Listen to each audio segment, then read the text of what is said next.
Itong si Glenn Chong Ka-Coffee, matindi ha. Nagsalita siya dyan sa prayer rally ng ng SMNI no? Prayer rally para kay Pastor Apollo Kibuloy Pero imbis ay pagdasal niya si Kibuloy para pumanig sa kanya ang universe, si PBBM ang kanyang binanatan. Tama ba naman yan? Si PBBM ang naging punteriya niya dito sa kanyang talumpati dyan sa prayer rally no? Sa Liwasang Bonifacio noong isang araw. Pag si First Lady Lisa Marcos, nabanatan din po nitong Glenn Chong na ito, Coffee, no? Bakit nagkakaganyan si Glenn Chong? Dahil ba hindi siya nabigyan ng posisyon? Kung hindi ka nabigyan ng posisyon, you have to respect the decision of the President. Ibig sabihin, hindi ka katiwala o hindi ka pinagkakatiwalaan o hindi ka talaga kilala ng Presidente. Kasi pribilehiyo ng Presidente yan ang mag-appoint ng makakatulong sa kanya. Sa tingin niya makakatulong sa kanya. Kung hindi kayo na-appoint, hindi ka nakitaan ng ganyang potensyal. Pero ngayon, kung ano-ano lang sinasabi ni Glenn Chong. Sige, pakinggan natin Ka-Coffee yung ilan sa mga argumento niya dito sa prayer rally na yan. Fake president daw itong si PBBM kaya dapat daw mag-resign ito. Wow! Para umupo si Sara Duterte. Yun ba yun? Sige, pakinggan natin.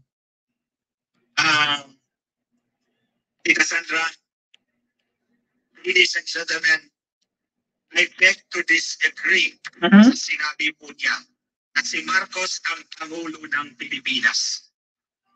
I do not recognize this man as legitimately elected by the people.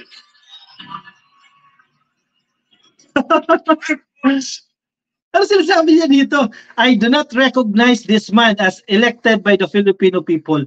Hindi niya raw po kinikilala si Pangulong Bongbong Marcos na lehitimo na ibinoto ng mga Pilipino. Wow!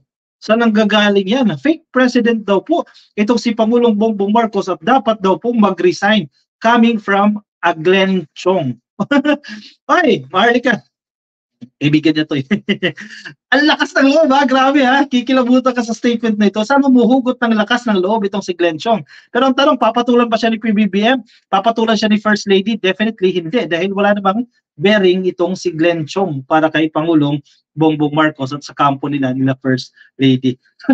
Grabe mag-resign si PBBM dahil hindi raw po ito ang legitimate na hinalal ng taong bayan dahil dinoktor daw po ang resulta ng eleksyon. Parang anong batayan doon? Hindi ba? Nagsimula sa mga kalye survey at hindi lang kalye survey yung mga formal survey. Ang sinasabi nila si PBBM ang kanilang iboboto bilang presidente at yan, nangyari. Buti sana kung sa survey hindi lumalabas. Let's say pang 10 si presidente sa mga survey, sa mga kalye survey at sa kanyang mga campaign rally, walang taong dumadalo. Yan, nakakapagtaka at biglang nag-emerge siya as number 1 pero hindi consistent ang mga pangyayari, consistent ang mga sitwasyon mula sa kalye survey, mula sa formal survey, mula sa mga campaign rallies. Grabe ang suporta ng taong bayan kay PBBM. And then, sasabihin ngayon ni Glenn Chong, dinoktor ang resulta ng halalan at fake president ito at hindi siya yung legitimate na presidente at dapat itong mag-resign para maupo si Vice President Sara Duterte. Matindi naman pala Ka-Coffee. Huwag na natin ito ulitin. Narinig nyo naman yan Ka-Coffee. Narinig nyo rin yan sa ilang mga balita. Matindi itong matindi itong aligasyon pero I don't think papatulan kayo dito. Sige, bintang pa kayo ng bintang dyan. Wala naman pumapansin sa inyo. Glenn Chong. Ba't kasi hindi niya binigyan ng posisyon? Pero yun nga, bakit mo bibigyan ng posisyon kung hindi naman katiwala yan? Diba? Yun lang yun Yung iba kasi hindi matanggap na hindi nabigyan ng posisyon kaya ngayon nag-iingay, nagsisisigaw at kung ano pa Ka-Coffee yung sinabi niya dito kay Pangulong Bongbong Marcos at sa may bahay nito na si First Lady Liza Araneta Marcos. Matindi matindi bumanat itong si Glenn Chong Lakas ng loob Saan kaya humuhugot ng lakas ng loob? Sa mga Duterte. Ganun ba? Kay Pastor Apollo Kibuloy? Kay Senator Amy Marcos? Diyan ba humuhugot itong si Glenn Chong? Anyway, sige. Basahin natin yung balita na yan. Pinagtanggol din naman kahit paano ng mga mababatas si Pangulong Bongbong Marcos at ang First Lady, no? Sabi nga sa balitang ito ng Manila Bulletin, pangit talaga tingnan bilang isang lalaki. Lalaki ba si Glenn Chong? Ayan, sabi ni Garin dresses down ex-Solon Chong. Pangit daw tingnan bilang isang lalaki. Hindi ko alam kung lalaki, di ba? Tama, lalaki, di ba? Kayo nagsabi, pero sa balitang ito, lalaki. Lalaki ba? Ayan, nagwapo. Sana all. House Majority Leader Iloilo 1st District Representative Janet Garin castigated. Former Biliran Lone District Representative Glenn Chong, biruin mo ha, dating opisyalis ng gobyerno, ganyan magsalita ha, for the disrespectful remarks he made in public about First Lady Liza Araneta Marcos. Hindi lang si PBBM yung pinira niya dyan, pati si FL. Nagugulat ako doon sa demeanor ni Attorney Glenn Chong, sabi ni Garin sa isa pong press conference ngayong Webes lang po March 14 sa House of Representatives. She was referring to Chong's statement during the recent pro-Apollo Kibuloy prayer rally dyan po sa Liwasang Bonifacio kung saan na sinabi niya he would slap the First Lady. Sasampalin niya raw po ang First Lady. Wow, sige, gawin mo.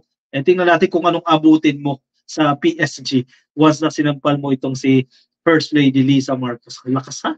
Grabe ha, sobrang lakas. Medyo pangit talaga tingnan bilang isang lalaki. Sinampal si First Lady. O baka gusto maging First Lady. Women's Month pa naman ngayon. Correct. Dapat nirespeto yung mga babae. Women's Month eh. Kasi nung pinalaki ako ng aking mga magulang, ang pagkaintindi ko, tayong mga Pilipino, tinuturuan tayo na habang tayo ay lumalaki, nandoon pa rin ang respeto na wala na dito kay Glenn Chong. The ranking congresswoman says that while there are many ways to express one's anger, violence is frowned upon as it sets a bad example to our children. So gusto mong pamalisan si Glenn Chong na mananampal ng babae? Yung pinapakita mong demeanor sa mga kabataang Pilipino ay hindi maganda. Ayan, tandaan mo yan Glenn Chong ha. Sabi ni Janet Garin ha. Parang sinasabi mo na tuloy sa mga bata, okay, natural lang na manampal ka. May rason man o wala mang rason, sabi ni Garin. Garin further said, coming from a professional, from a lawyer, medyo nakakagulat. It does not only bring down the dignity of woman, it also brings down the dignity of Filipino professional. Biruin mo, First Lady, sasampalin mo. Kasi hindi ka nandoon bilang isang tao lamang, nandoon ka bilang isang former official and you are there as a lawyer, sabi po ni Garin. Agree ako dito kay Janet Garin ha. Tama itong sinasabi dito ni Janet Garin. Sasampalin mo ang First Lady, habang matindi ka pala. Sige, gawin mo yan, punta ka ng Malacanang, hanapin mo si First Lady at sampalin mo. Dahil yan naman ang gusto mo, Glenn Chong. Ano ba gusto mo? Posisyon? Tapos hindi ka nabigyan, kaya ganyan. Hoy, nako, grabe naman ka, Coffee. Ay, lalaking babae si Chonggo, sabi ni Samuel Salamanes. Mickey Barrera, halatado ang mga anti-BBM utak na puro TANG at puro JAGO. Yan, mga utak talangka kayong lahat. Mag-rally kayo kung gusto nyo mag-rally, di ba? Protektahan nyo si Kibuloy. Kung gusto nyo gawin, sama nyo na si Glenn Chong. Huwag nyo nang idamay si PBBM. Hindi pa kayo pwede makapag-rally nang hindi nyo dinadamay ang presidente at ang administrasyon na ito. Gawin nyo yung gusto nyo. Nandadamay pa kayo eh. Bakit idadamay nyo pa yung presidente? Idadamay nyo pa yung administrasyon sa kalukuhan ninyo. Kung kayo nangangampanya na, early campaigning at halatang-halata naman na yan ang ginagawa ninyo, mangampanya kayo. Diba? Wala naman pumipigil sa inyo dyan eh. Mangampanya kayo, huwag nyo na sasabihin na iboto kami dahil premature campaigning yan. In the first place, wala pa naman filing ng candidacy. Mangampanya kayo, ubusin ninyo yung salapin ninyo, libutin ninyo ang buong Pilipinas, mangampanya kayo, sabihin ninyo yung mga gusto nyo sabihin, pero huwag nyo nang idamay si Pangulong Bongbong Marcos, huwag nyo nang idamay ang administrasyon na ito. Binabae ata yan, ka-coffee, kasi babae lang ang katapat niya. Yan si First Lady. Angelinda Canay. Sampalin mo First Lady. Napanood ko yan kanina doon sa isang content. Grabe pala ang pagbanat niya kay First Lady Liza. Kung nasa harapan ko lang yan, G-ong yan, ginudgud ko siya sa kinatatayuan niya. Naging marahas ka pa dito sa Boy Vlog. Hayaan mo siya. Grabe matindi itong lalaki. Lalaki ba? Lalaki nga ba ulit? Sabi ni Richard Cabillo. Triste, mananampal ng babae. Ma'am Neil Calvesi, yan, like mga coffee, thank you. Ayan, lalakwe daw, Glenn Chonggo, sabi ni Vivian Diaz, nananampal ng babae. Ganit yan kay FL Liza kasi di siya napaupo. Ayun, sa Comelec. O tao, narinig ko rin yan ka-coffee, na parang, di ba, lumabas yung kanyang pangalan na mukhang ipopwesto daw yan sa Comelec. No, ano naman yan, mga speculations lang yan ka-coffee, pero yun yan, hindi nabigyan ng posisyon, kaya sige, pa-interviewin kay First Lady Liza Marcos, kay Maharlika. Si Maharlika, hindi mo rin maintindihan eh, Kasi di ba may nag-viral na resort dyan po sa Chocolate Hills, binibintang ba naman kay First Lady? Yung resort na yan, yung pagpapatayo dyan, 2018 yan, sino bang administrasyon yan? Administrasyon ni Digong, ngayon binibintang kay First Lady Lisa Marcos. Pero ito yung mga argument ng mga taong ito. Trinidad Jaime, si Glenn Chong, hindi yan pinaniniwalaan sa biliran. Uhaw kasi yan sa posisyon. Ayun naman pala, ka-coffee. Tumakbo ba yan? At hindi na ibinoto. Halata na nga ginagamit sila ni Gibbs at Digong sa personal interest, sige pa rin, sunod-sunuran. Dito masisira si VP Sara presidential election sa 2028. Obvious naman sa coffee, ginagamit sila dyan. Pero itong mga tao na ito, halimbawa si Glenn Chong, Harry Roque, Vic Rodriguez, ito, kasi tatakbo naman sa pagkasenador yan eh. Nagagamitan na lang sila dyan. Kasi, syempre, nadyan yung tao. Sabihin na natin yung market ng Kibuloy supporters, no? 1 million yan. Sabihin natin, ang butante dyan, 500,000. Kung mag-speech nila dyan, malinaw na yung 500,000 nila kasi susuportahan sila eh. Di ba? Kasi sunod-sunuran eh. Suportahan na agad yan eh. Sa nalalapit po na senatorial elections next year na yan. Kaya yung iba, syempre, kahit hindi pro-Kibuloy, magsalita na rin sila dyan kasi ang habol nila dyan yung boto.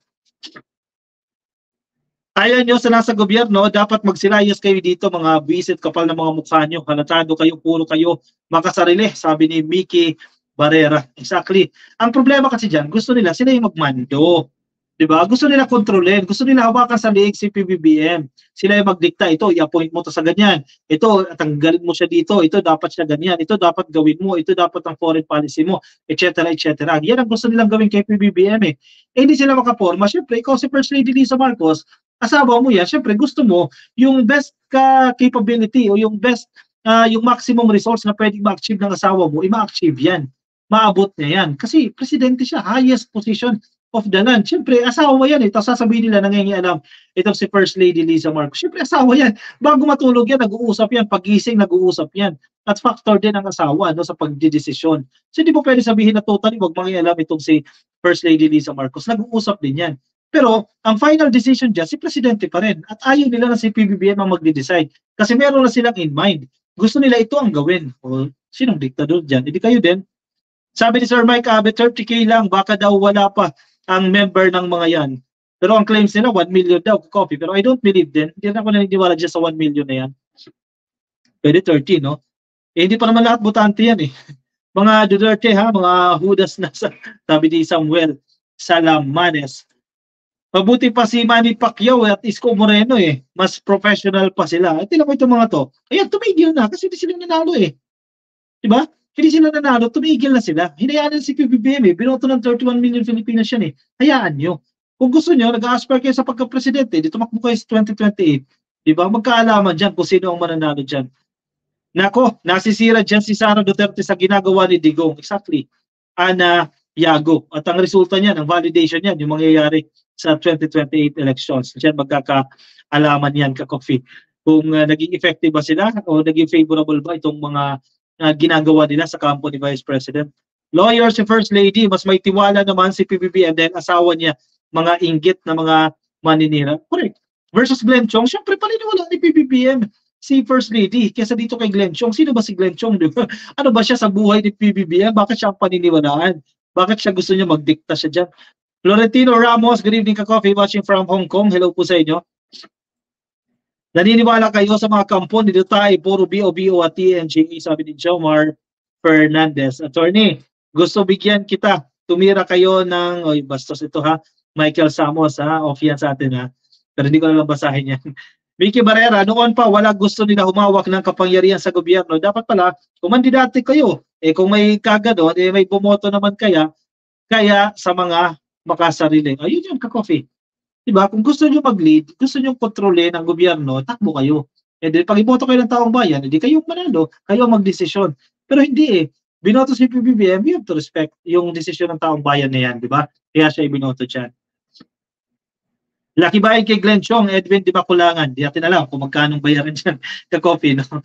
Ganyan yung SMNI dati, gusto nilang diktahan si PBBM, sabi ni Shofi. Hindi sila nagtagumpay eh sa strategy nilang ito.